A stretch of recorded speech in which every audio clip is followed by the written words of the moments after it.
Welcome to Everybody Studios. This is Everybody in Charlotte, a series of 15-minute conversations highlighting the people of Charlotte making a difference. Juliet Kuehnle, welcome to Everybody Studios. I'm so glad to be here. I'm so glad you're here. I know. All right, so let's start with how we know each other. That's kind of how I generally start. Okay. And this is kind of a fun question because I thought about it this morning, and I'm not sure we have met before. Not in person. Right. No.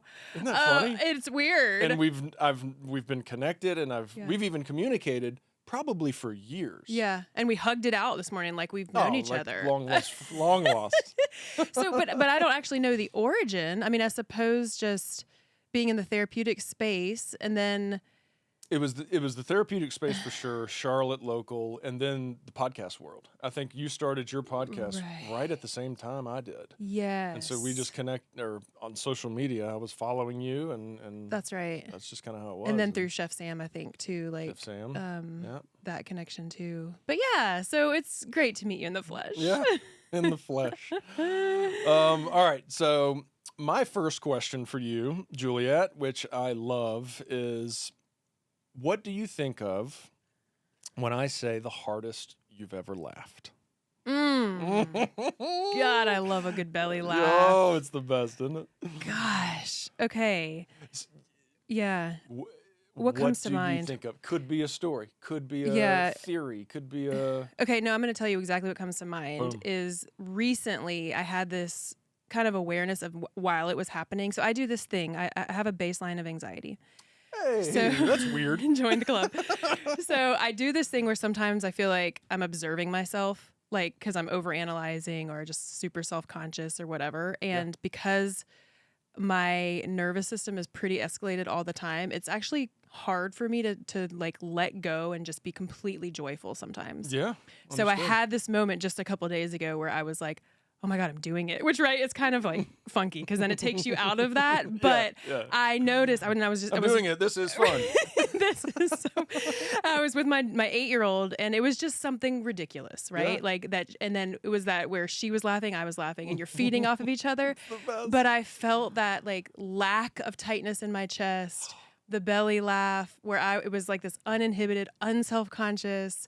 And I noticed it, and that's okay too. You know, yeah, of course. It's okay too. So that's what comes to mind is just like, I can do that sometimes. I love it. So that, I ask this question to everybody, and it always makes me think of something different. And, often I go into what it's like being with like one of your oldest friends, right? Like for sure. There's like, you don't even have to say anything.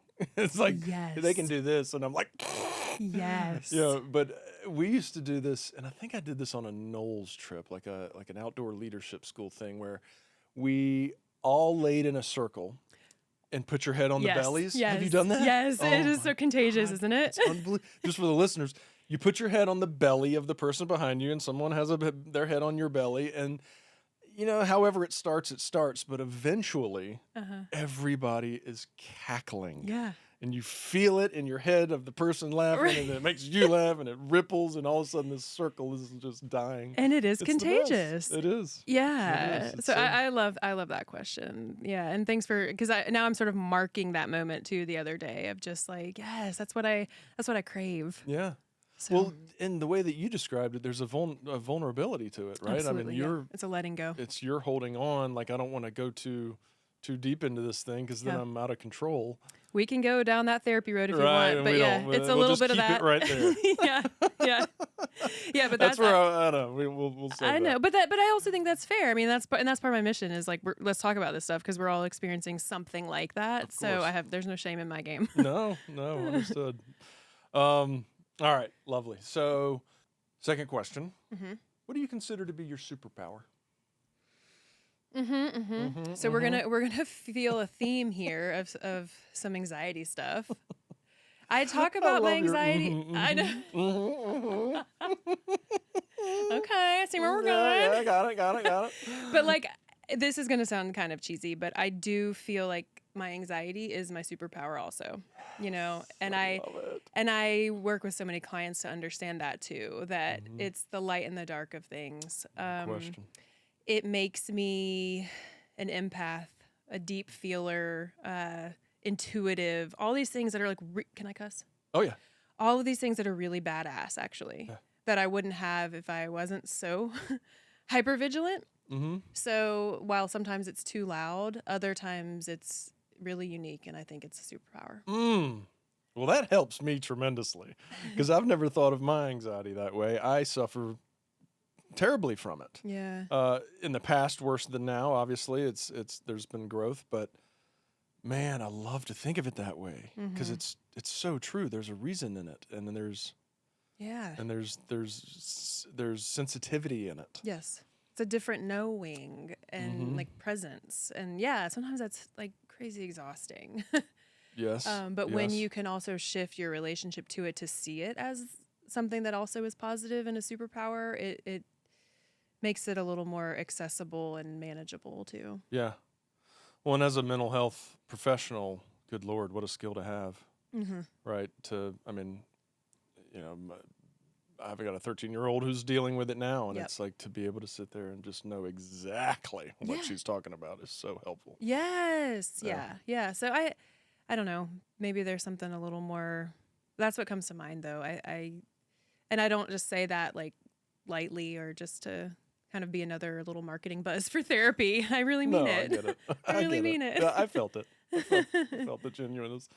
All right. So next would be, how long have you lived in Charlotte?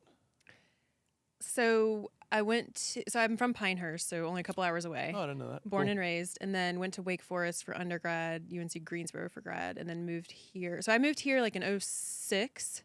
We moved back to Winston for a couple years, but basically we've been here since 2006. Gotcha. You can do the math. I don't do math. Yep, I don't need it. Okay. Because the question is more It's a around while. just kind of, it's a good number.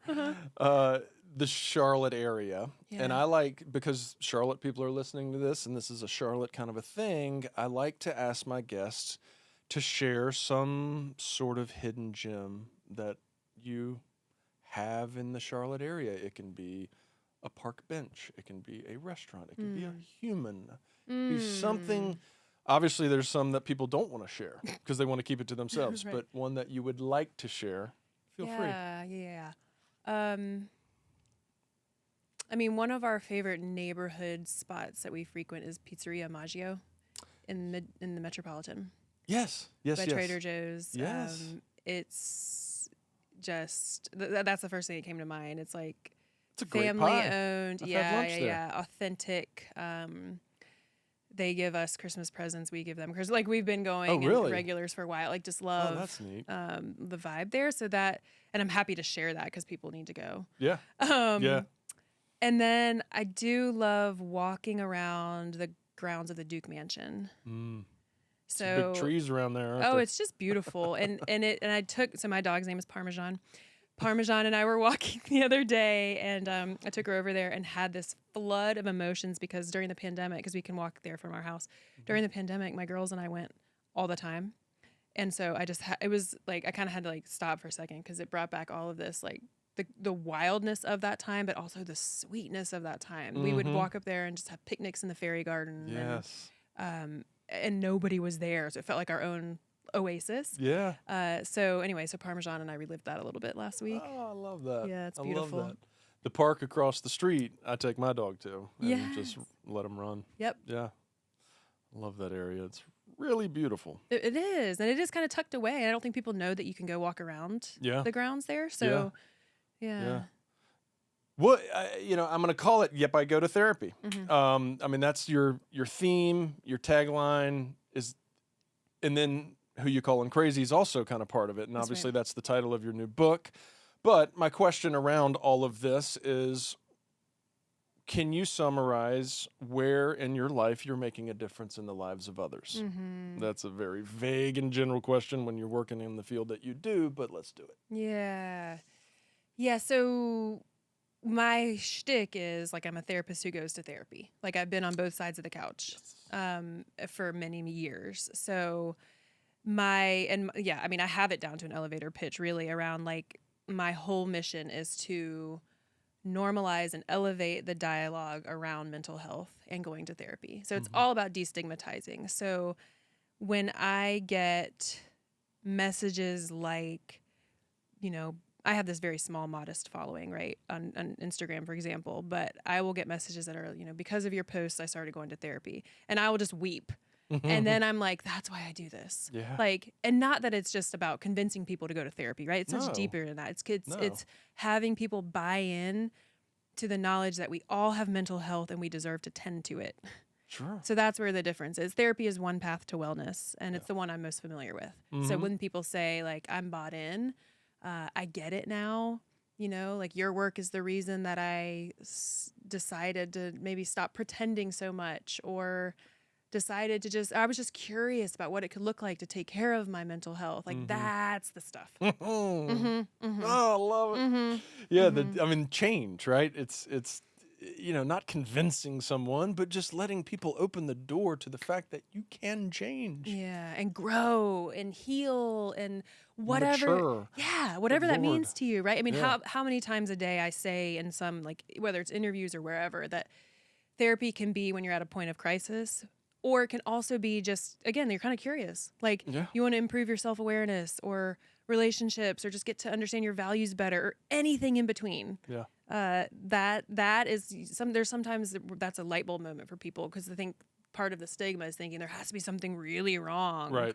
to go Right. And there's get nothing help. wrong with me. Exactly. Yeah. Who you calling crazy? Yeah. Right. Exactly. Uh-huh. Well, and as you know, I work more in the addiction space, and there's so much of us that once we live, a good bit of life and gather up this wisdom, call it, we look back at the younger generations and are like, all right, please listen to me. Yes. And that's been going on for as Ever. long as humans have been alive. The olders look at the youngers and say, you idiot, Yep. start doing this and you won't end up But that's kind of the thing, is like, if we can just get through to some degree that, like you said, normalize it. Yeah. Because there's growth in every stage of life, and there's so many stages. Well, and to your point, like, the younger generations, though, I mean, they're with it. I mean, They are, like, they are today's going to younger therapy. is very different. Yeah. I mean, the example I give is, as therapists, if we see our clients in public, we're not supposed to say anything, unless you say hi first or whatever. We're not going to be like weirdos, but yeah, exactly. I don't know you. But teenagers, my teen clients, well, some of my adults too, but I just mean this is definitely noticeable in the youngers, will just run up to me, throw their arms around, introduce me to their friends. Like, there's just... This is my therapist. Yes, and it's so awesome. There's love it. way less shame. Yeah. So there's something shifting, and there's something shifting since the pandemic, where everybody's been talking about mental health differently, and that's why I wrote the book in that moment. It's like, let's keep it going. Yeah, totally. The pandemic was a major... talk about a silver lining. I know. It's when have we've never gone through a collective trauma together. Yeah. So it was the first time. Worldly. Yes. So it's the first time we can all say, things suck. Yeah. I'm actually not doing okay, because there was kind of a collective understanding. So I think we got to keep that going. There's no need to jump right back into the I'm fine. How are you? I've got my shit together. No need to, but it's happening. Yeah. Of course. Of course. So I've got a tough question. Okay. And it just came to mind because I asked it to someone recently. When you hear, I love the youngers or the whomevers coming out and, oh, this is my therapist, and it becomes very just normalized and natural in people's lives. Do you feel that is there some sort of perpetuation with some mental health stuff as a result of it being so front of mind? For example, anxiety in a younger kid. My anxiety, my ADD, my ADD, and it's an over-identification. It's like, that's the term. So yeah. Talk about that a little. Yeah, for sure. So, and I'm not sure how I referenced mine before. I'm usually pretty aware of over-identifying, because I've lived that too. I have anxiety. Just kind of a claiming of it that makes it hard to, like, here's an example. If you hear the difference between, I am anxious, and then I'm having an anxious thought, and then even I notice that I'm having an anxious thought. Like, there's a separation that happens in each of those statements that allows someone a little more agency over it. So I'm not sure I'm answering your question, but I think yes, I think we can we get hooked on labels, and that's a very human thing. Yep.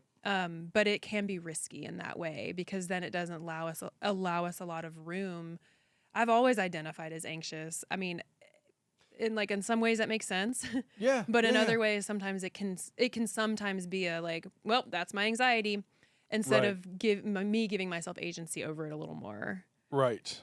Well, and I think there is a little difference between adults and younger kids that are doing Yeah. it, and the whole reason I ask this Yes. question is because I'm just kind of dealing with it in my own world where, you know, it's like it's just almost like an attitude.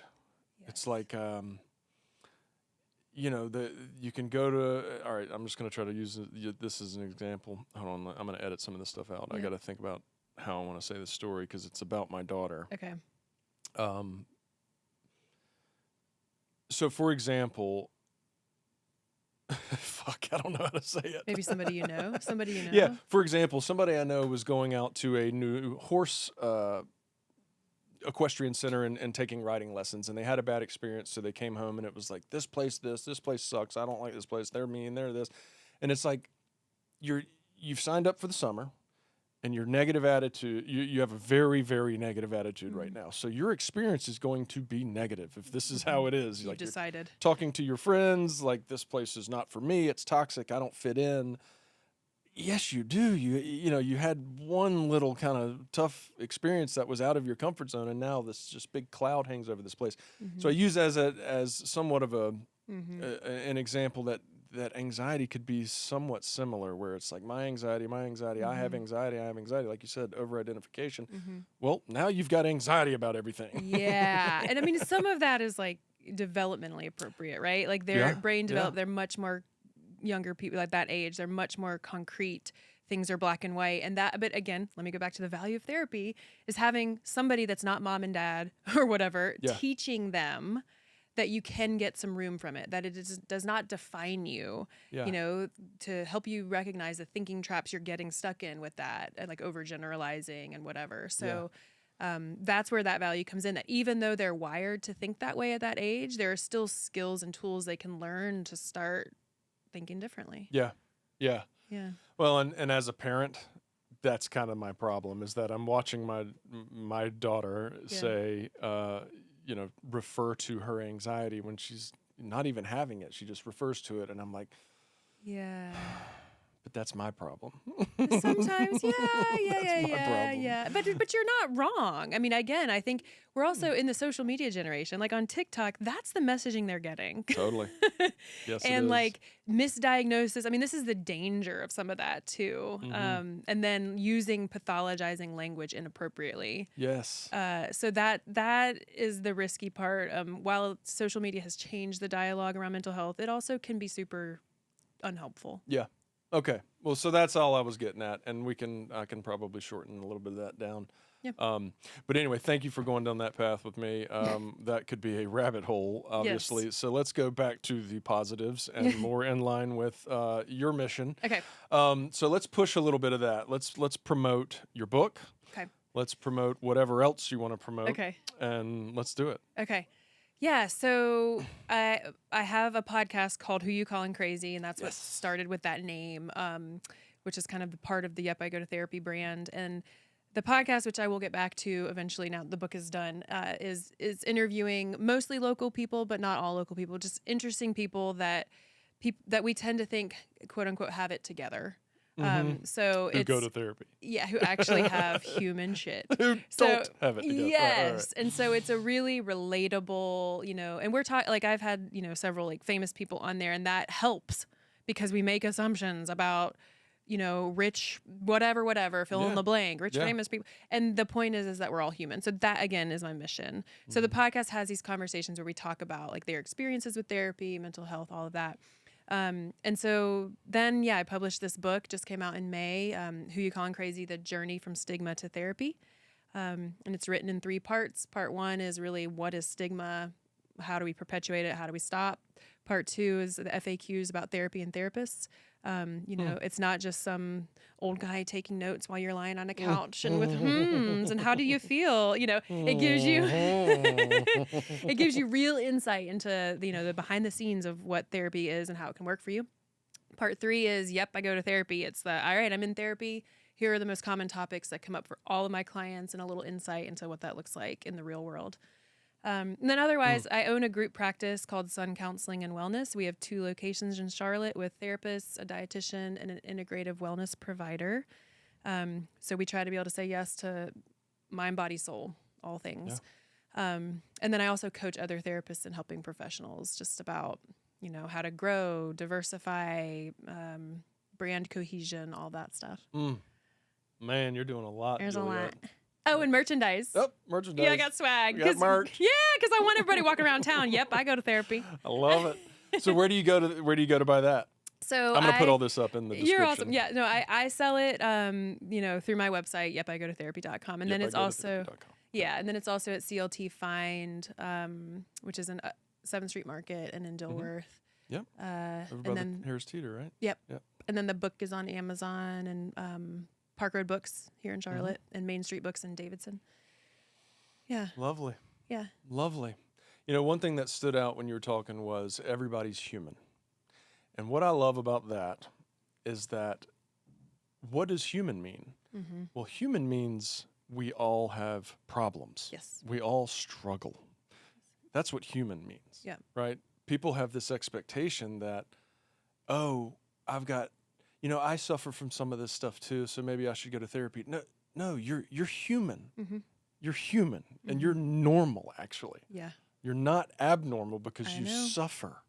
We all suffer. That is what it means to be human. That's a guaranteed part of life. Yeah.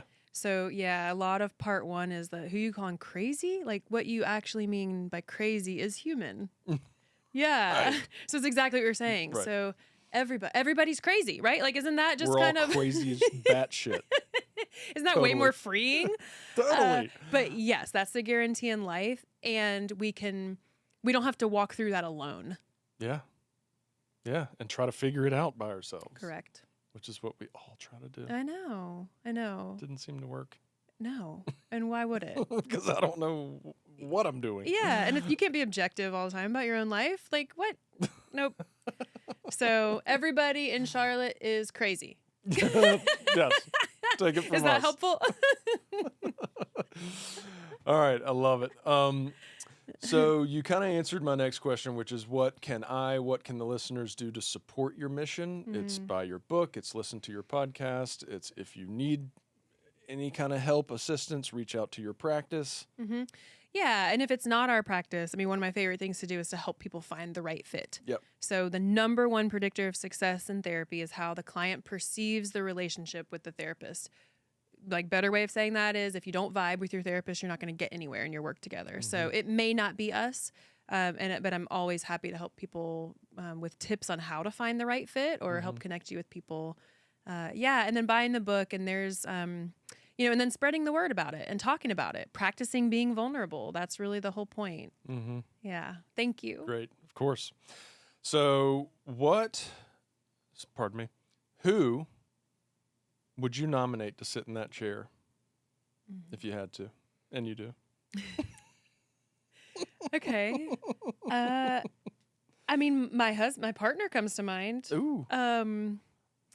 Which I think that would be an interesting conversation. It would. I would love to have him. I've met him. Yeah. He's a sommelier. I know. So I think that could be just an interesting conversation about why what he does is also important for a certain part of the world too, which is very different than your world. So it is, and I'm very appreciative of what he does. Yeah, and there's a lot of overlap in our missions, even though I'm talking about therapy, he's talking about wine, but his thing is about making it unpretentious and approachable, and again, that's kind of what I do too. It's all approachable. Normalize it to the masses. Yeah. That's cool. All right. What's his name? Edward. Edward, you've been called. We sound very regal. Edward and Juliet. Yes. We're not. Yes. Wow. All right. And then last question or last proposal is, would you please leave us with 3 words to remember you by? And it can't be blue. That's part of the brand, man. You didn't even ask me why it's blue. Okay. Ooh. I know. Well, I don't know if you'll like the answer. Then that means I will. Duke. Let's hear it real quick. Duke. I told you. I bleed blue, my Do friend. you really? Oh yeah. Grew up. My whole That's family went to so Duke, so I great. grew up with season tickets. Like That's it's hard great. not to. Hey, I appreciate it. Yeah, I know. I If appreciate you can, it. yeah. I don't hate. Yeah. I Okay. played at Carolina, so I Oh, bless. appreciation. That's all it's about. Anyway, so It's so good. that is Did you know I hilarious. was a big Tar Heel? No, but I guess because like everyone is right in Charlotte. Yeah, Yeah. much more than Duke for Yeah, sure. mhm. Yeah. Okay. 3 words. So, do you know what I want to say is creative? I don't know that I've like claimed that for myself, maybe until this moment, but I am fucking creative. Yes, you are. So super creative. I'm claiming that. I could give you a nice long case about why you're creative, Um, and I don't even know you that well.